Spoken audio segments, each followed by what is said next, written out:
We had just bought a new property where we were going to build our house, or we are building our house, and so I was just hiking along the edge of the canyon with my 12-year-old daughter.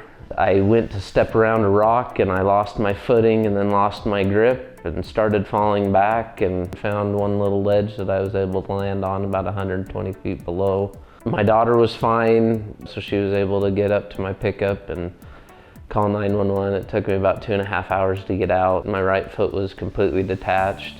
So I spent almost a month here in Twin Falls. They couldn't do anything for me. I kept getting infections, so they shipped me down to the University of Utah. I spent another 2 weeks there, and then we finally decided to amputate.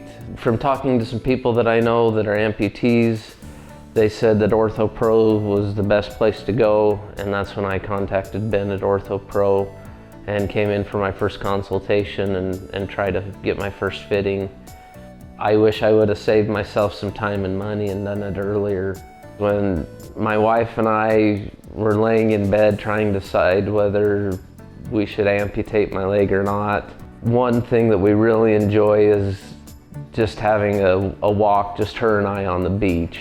Whether it was Mexico or somewhere other place, and we always walk hand in hand on the beach. And so we put that as our biggest goal for us at a year mark, to be able to walk on the beach together hand in hand. It was a pretty emotional time, because in a year's time from the accident and everything else, we'd come a long way, and I don't think that would have been possible without good people like Orthopro.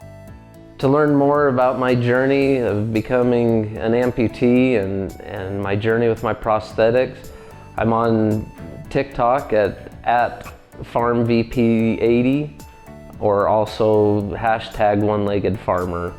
And for more information about Orthopro, you can get on their website and get their information.